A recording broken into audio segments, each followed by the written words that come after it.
बात का हमेशा ध्यान रखिए, मेरी तरफ से कह रहा हूं मैं, कि कोई व्यक्ति अपना विचार रखता है, वो अगर सत्य है आपके काम का तो उसे मान लीजिए, और अगर वो आपके काम का नहीं है, सत्य नहीं है, तो उसे आप निकाल दीजिए। विरोध क्यों करना? सत्य नहीं है भाई, हमारे नहीं जचता तो आप मत मानिए, क्योंकि हम सौदागर हैं। अगर कोई सौदा हमारे नहीं जचता तो हम नहीं खरीदते हैं उसको, तो विरोध नहीं होना चाहिए। क्योंकि जो लोग कहते हैं वो अपने अनुभव से कहते हैं, या फिर उन्होंने देखा है, सुना है, पढ़ा है, ऐसा कहते हैं। तो ये अपने को सोचना है कि हमें क्या सौदा खरीदना है। ये सौदा हमारे मतलब का है तो उसको रख लीजिए पास में, सौदा मतलब का नहीं है तो उसे छोड़ दीजिए। विरोध तो नहीं है ना उस बात में। कोई हमें ये पट्टा तो नहीं लिखवा रहा है कि यही सत्य है, यही मान लो, ऐसा तो नहीं। तो ये प्यारी संगत एक सरलता का उदाहरण है कि उन्होंने ना तो कभी बाएं अंग और ना कभी दाएं अंग, क्योंकि बाएं और दाएं अंग की गति कहाँ खत्म हो जाती है। अगर आपने कभी ध्यान में प्रवेश किया हो तो ना दाया है, ना बायां है, ना ऊपर है, ना नीचे है। ए भाई थोड़ा संभल के देख के चलो। ना दाया है, ना बाया है, ना ऊपर है, ना नीचे है, दो देख के चलो। तो जब देखोगे तो प्यारी संगत, हम कहते तो हैं कि अजप्पा में श्वास की गति कहां ठहरती है। अगर आपको अनुभव है इस बात का, ध्यान में अगर प्रवेश किया है, तो अजप्पा में श्वास की गति कहां ठहरती है। और यदि श्वास की गति ठहरती है तो जाप हो गया। आप गौर से सुनना, यदि श्वास की गति ठहरती है तो जाप हो गया। जबकि अजप्पा का अर्थ तो जाप नहीं है,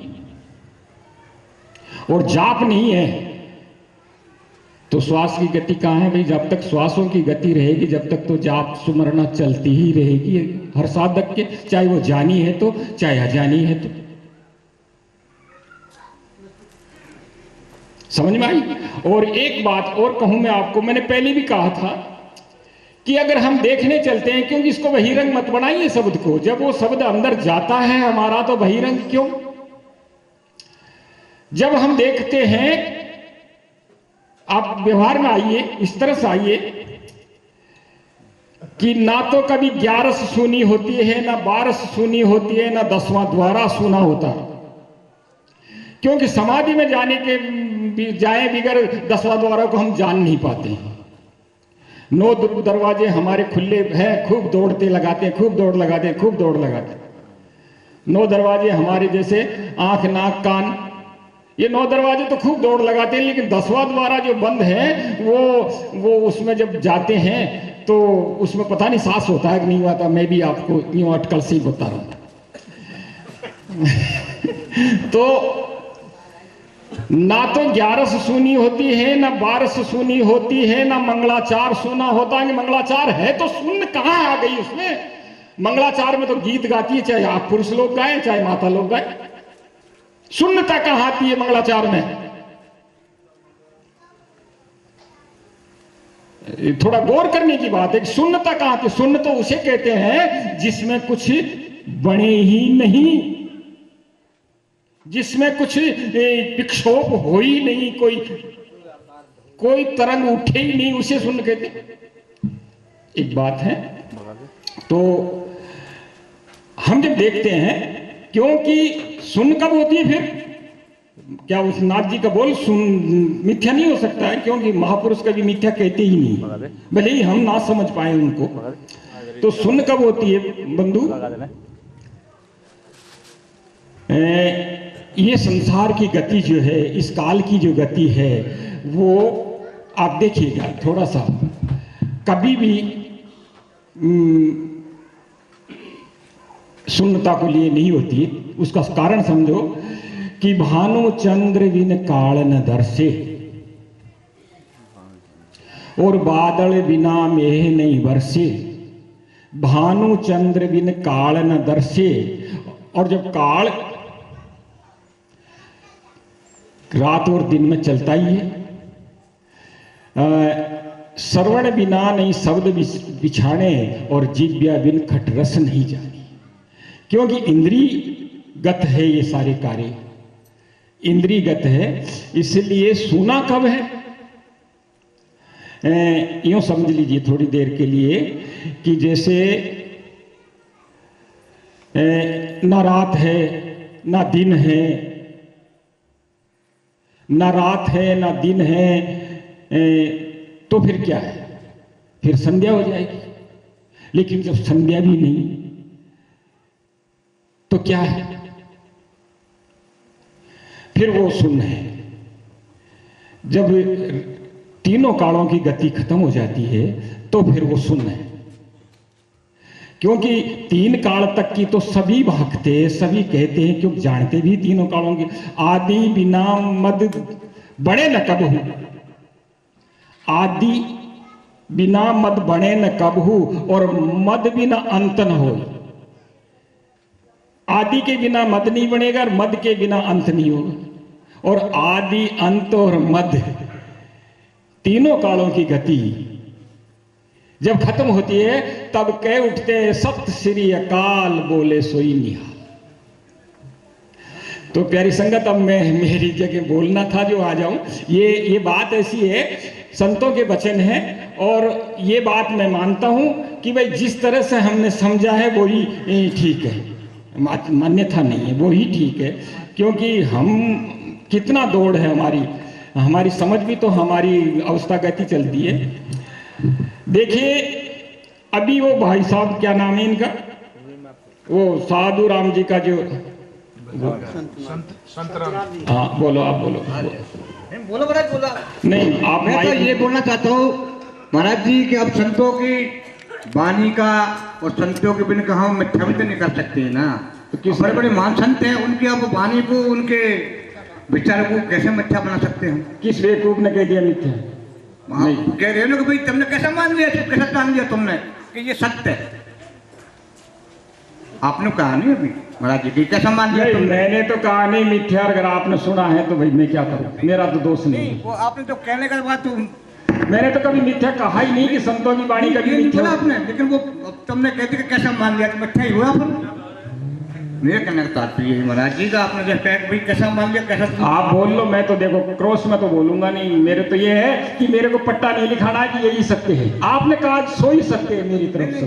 वो बात, हम आपकी बात को सत्य मानने का जो चीज तो फिर हम अब इसको बंद करो, अब इसको बंद करो, मैं कहता हूँ इसको बंद करो, अब इसको बंद करो और माइक से बोलो नहीं। जो विचार लगाना, हमें तो चुगने आए हैं महाराज, आपसे लेने आए हैं, सौदागर हैं, सौदा बेचने आए हैं तो सौदा खरीदने भी आए हैं। नहीं तो कहाँ से बेचेंगे अगर खरीदेंगे ही नहीं तो मैंने ये कही थी कि 2 मिनट की बात है, कसौटी लगा के देख लो ना, दोनों कसौटी ठहरती है। तो मैंने ये कहा, गीता जैसा उदाहरण दिया, गीता जैसा कोई शास्त्र नहीं है हमारे यहाँ, तो उसमें ये कहा कि ज्ञान होने के बाद में ये संसार ऐसा नहीं है जैसा दिखता। फिर वो कैसा दिखता है कि कौन बताए? कोई आप जैसे सज्जन ही बता सकते हैं भाई, जिसने देखा है। हम तो बता नहीं सकते कि वो कैसा दिखता है, क्योंकि यह प्रश्नवाचक है। इसलिए मैंने कहा था कि ज्ञान होने के बाद में ये संसार ऐसा नहीं है जैसा दिखता है। तो फिर कैसा दिखता है? वो कौन सा ज्ञान होने के बाद में ये संसार ऐसा नहीं दिखता है जैसा दिख रहा है हमको? तो हम तो ये दिख रहा जैसी की तो व्याख्या करेंगे, उसकी कैसी व्याख्या करेंगे? जो हमारी आंखों की पुतली के दूर है, उसकी व्याख्या कैसे करेंगे? समझ में आई? और कभी संत के वचन अगर है तो कभी मिथ्या नहीं होते हैं। उसमें मिथ्या कोई भूल चूक में ददाक्षर लग जाए, मिथ्या हो सकता है। भूल चूक में कोई कड़ी की जगह दूसरी कड़ी मेल दी, वो मिथ्या हो सकती है। नहीं तो संत क्यों मिथ्या बोलेंगे? और ये संत का शरीर 100 वर्ष का और संत की वाणी 1000 वर्ष की, छोटे से युगों युगों तक चलते हैं संतों के वचन। फिर संत मिथ्या क्यों बोलेगा? और अगर मिथ्या बोलेगा तो इसे संत, आने वाले संत मानेंगे कैसे कि ये संत था? आज गोरख कबीर को हमने नहीं देखा है, उनके वचनों के माध्यम से हम कसौटी लगाते हैं और ऐसा कहते हैं ये हमारे दिलवर है, दिलो जान से चाहते हैं हमको। क्यों चाहते हैं? कि उसमें कसौटी लगती है कि हमने जाना वही उन्होंने जाना, इसलिए प्यारे लगते हैं हमको। तो प्यारी संगत, अब मैं थोड़ा सा 5 मिनट आइए तो हुआ आपके प्रति मैं जो कहने आया हूं जो सुन लो। एक वचन का ध्यान रखना, साधु राम जी के भजन में आया था कि आखिर चौथा काम तेरा चेतन का प्रकाश देख। ओए होए माइक बदलो बाबा, ये कौन सी तुके वाद विवाद करने की?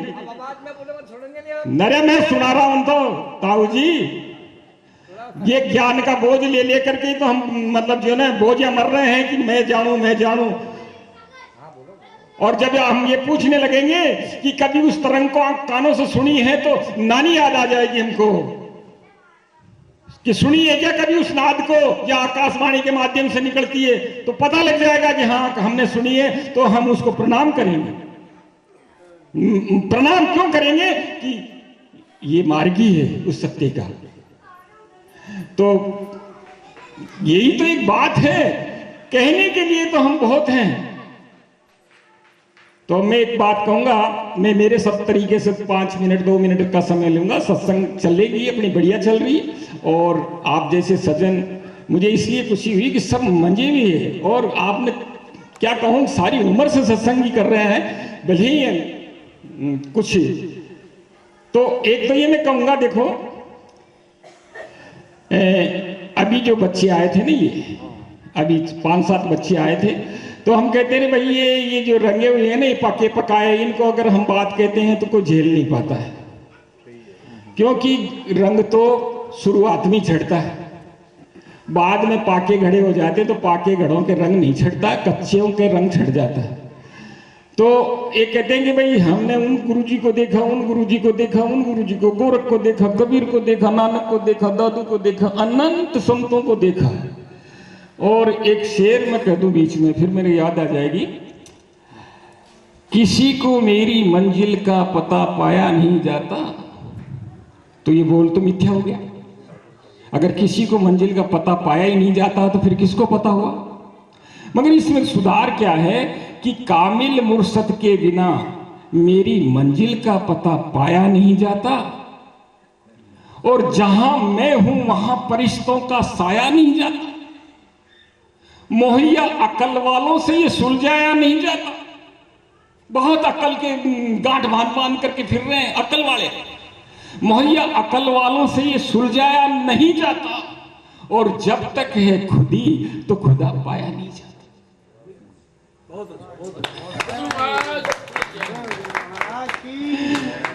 तो अकल का ठेका मत लो, क्योंकि ये तो काम ही बेअक्ल का काम है।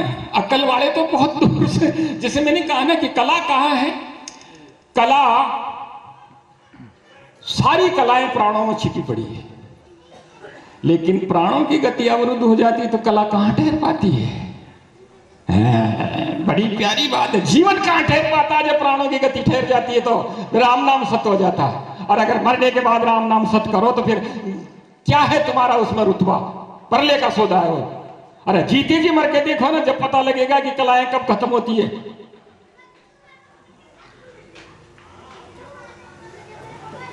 तो यहां प्रश्न था, अभी बाबा जी ने एक प्रश्न किया था, उस पे पहली पेड़ी नाम की मेरे गुरु बताई जी। वो गए क्या बंधु सोलंकी साहब के? हाँ ऐसा ही है, तो ऐसे है, हम सुना लो, हमारी सुन लो, हमारी सुन लो। अरे भैया एक दिन सौदा रीत जाएगा, सुनाते ही रहोगे तो कुछ सुनना भी सीखो, ताकि बराबर का ठीक रह जाएगा सौदा। तो कि नाम पदार्थ दिया गुरु ने, नाम पूछा था ना, नाम पदार्थ दिया गुरु ने, भक्ति बीज दिया बोई। अरे सोहंग शब्द सुरत में शामिल अजपा लेनी बोई। क्यों? पदार्थ तो नाम का ही तो है।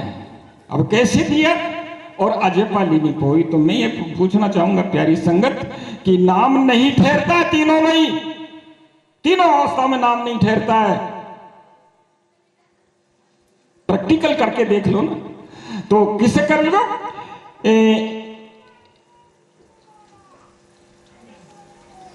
मन का हस्ती बिम जल पीवे, और दो ही पक्ष चीने सोही ले कला जीवे। 4 कला सूरज की, 16 कला चंद, और गुरु जिसका नहीं लखावे चेला तिसका अंध। अंधे कौन है? जो गुरु तो बना लिया, लेकिन गुरु की सहन तो समझी ही नहीं कि गुरु ने क्या कहा। वो तोता वाली कहानी कहते हो ना, कि वो तोता पिंजरे में था और चेले उसको कह दिए तूने मेरे गुरु को मार दिया। मैं विस्तार नहीं देना चाहता, मगर उस सहन को तो समझने वाला कोई रास्ते चलता ही समझ लेगा।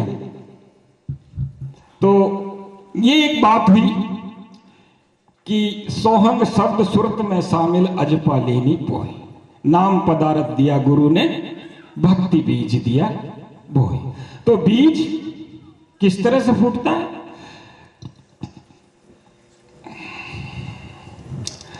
सत्य क्या है, असत्य क्या है, संग क्या है? किसका संग कर रहे हैं आप? सत्संग कर रहे हैं ना, तो हमारी इन संगी साथियों का सत्संग कर रहे हैं। सत्य क्या है जिसका संग कर रहे हैं आप? सत्संग कर रहे हैं तो सत्य क्या वस्तु है जिसका संग कर रहे हैं हम? तो कर लो भैया, प्रणाम कर लो। सत्य क्या है जिसका संग कर रहे हैं हम?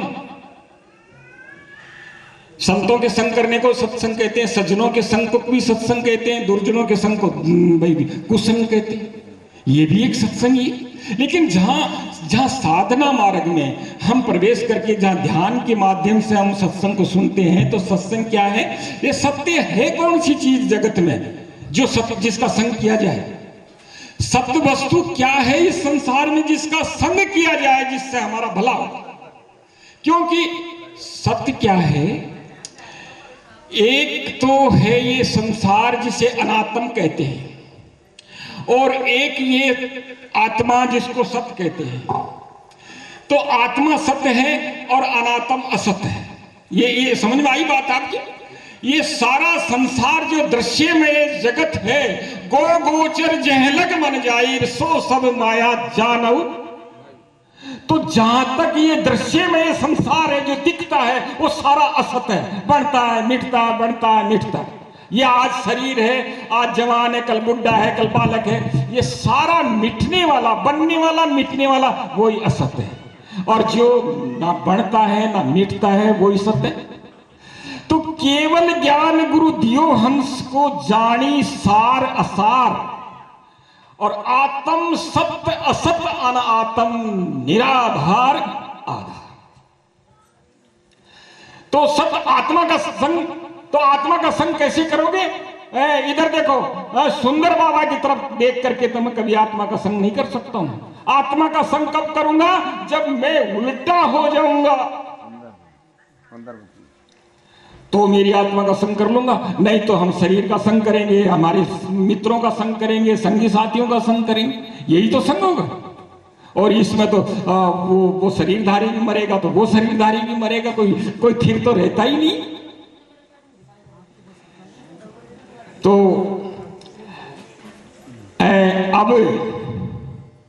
अब मन खबर पड़ी आत्म की। कैसे पड़ी? कि सत्य असत्य का निर्णय करके तोड़ी कल्पना मोह की। हाय, टूट जाएगी आप ही जब सत्य और असत्य क्या है? शरीर मेरा असत है, आत्मा मेरी सत्य है, और जब मैं इसका निर्णय करने लगूंगा तो फिर शेष मेरे पास क्या रह जाएगा? तो प्यारी संगत, हम दृष्टा है जगत के, तो हम दृष्टा है जगत के, जगत सारा दृश्यमय है, हम देख रहे हैं। और मैं ये कहूंगा कि देखते हो तो कितनी लहरें उठती है, वही आ गए आपके प्रश्न में। क्या हमने उस दृश्य को देखा है? किस तरह से लहरें उठती है, कितनी तरंगें उठती है। लोग कहते हैं मेरा मन बस में नहीं होता, मेरा वो नहीं होता। अरे भले मानुस का ठहर तो सही तू, फिर देखते करके ये तेरा बस में होता कि नहीं, जाएगा कहां? तेरे बस में ही है। तू ठहरेगा तो ये तो आप ही ठहर गया।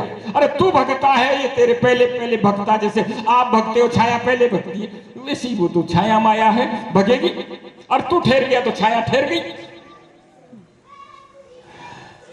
सत्य असत्य का निर्णय करके तोड़ी कल्पना मोह की, अब मन खबर पड़ी आत्म की।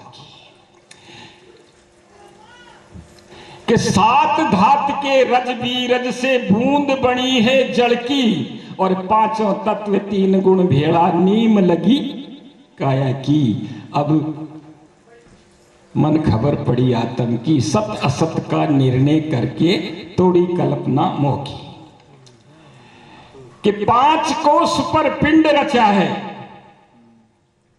और बुर्ज बनी है 9 की। क्योंकि अभी प्रकरण चला ना कि 9 तक तो दौड़ी दौड़ बुर्ज बनी है 9 की। कि 5 कोस पर पिंड रचा है, बुर्ज बनी है 9 की। अरे 52गढ़ पर है महाराजा, फिरे दुहाई इनकी, अब मन खबर पड़ी आत्म की। सत असत्वर का निर्णय करके तोड़ी कल्पना मोह की।